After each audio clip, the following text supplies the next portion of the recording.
आज बिहार के लोग भारत के कोने-कोने में फैले हुए हैं, लेकिन इतनी मेहनत के बावजूद उनको क्या कह के संबोधित किया जाता है? बिहारी। गर्व से नहीं, उनके सामाजिक दृष्टिकोण और विकास के आधार पे बिहारी एक काली के रूप में संबोधित किया जाता है। लेकिन आज का बिहारी प्राचीनतम काल में ऐसा ही था? क्या जो आज के प्रशासन शासन ने बिहारियों को बना दिया है कि बाहर जाके अपमान महसूस करते हैं, उनका रुतबा ऐसा ही था?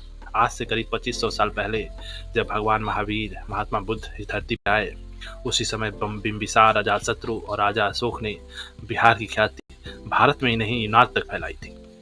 यूनान के लोग भी, चाइना के लोग भी बिहार को सम्मान के रूप में और बिहारियों को सम्मानीय व्यक्तित्व के रूप में देखते थे। लेकिन आज हमारे सिस्टम ने ऐसा घनघोर चक्र चला है कि आज बिहारियों को अपने देश में ही अपमानित महसूस कराया जाता है। एक तो हमें बाहर जाके काम ढूंढना पड़ता है, बिहार में काम के नाम पे कुछ नहीं है, मजदूरी मिलती भी है तो इतनी मजदूरी नहीं मिलती जितना बाहर के राज्यों में मिलती है, और काम आज मिलेगा तो कल मिलेगा कि नहीं मिलेगा कोई ठीक नहीं है। तो मजबूरी में हमारे लोगों को यहाँ से ट्रेनों में जानवरों से बदतर ठूस कर जनरल कोचों में भर के बाहर जाना पड़ता है। आप अब अगर निम्न श्रेणी में हैं पैसों के मामले में, तो आपको पता होगा कि हम लोग 3 टायर स्लीपर का भी पैसा जुगाड़ नहीं कर पाते और मजबूरी में हमें ठूस कर जनरल कोचों से भरकर 36 घंटों का फासला तय करते हुए चेन्नई और साउथ के अन्य राज्यों के शहरों में जाना पड़ता है। क्या करने के लिए? तो कुछ चंद हजार रुपयों के लिए। और वहाँ पे हमें मिलता क्या है? गाली, अपमान। बिहार के नाम पे हमें अपमानित किया जाता है। याद दिलाया जाता है कि हमारे प्रशासन ने, हमारे नेताओं ने, हमारे ऑफिसरों ने हमारे साथ क्या किया कि प्राचीन काल का बिहार आज गर्त में चला गया है। ये कौन जवाब देगा? इसकी जवाबदेही किसको तय करनी पड़ेगी कि आज हम बिहार के लोग अपने ही राज्य के बाहर दूसरे स्टेट में अपमानित महसूस करते हैं? क्या हम वही बिहारी हैं?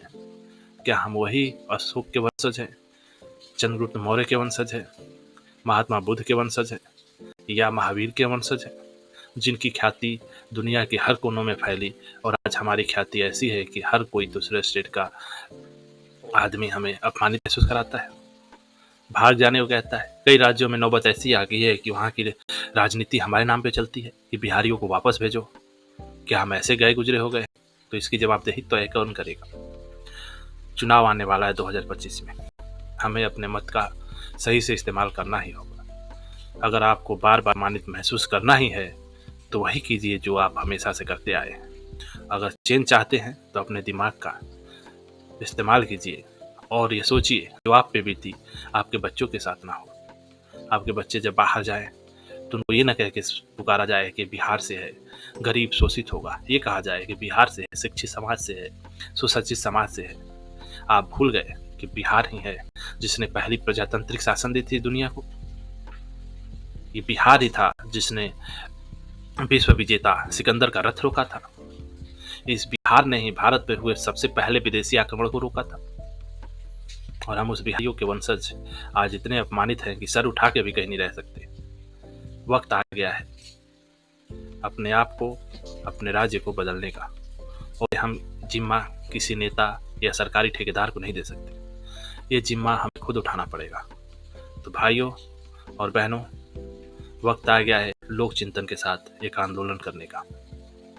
अगर ये आप तक वीडियो पहुंचे तो कृपया करके सब नौजवानों में इसको शेयर करें, सब्सक्राइब करें और लोक चिंतन की जो आग धधकने वाली है उसका हिस्सा बने। लोक चिंतन यही नहीं रुकेगा, लोक चिंतन बिहार में बदलाव ला के रहेगा। जय हिंद, जय बिहार।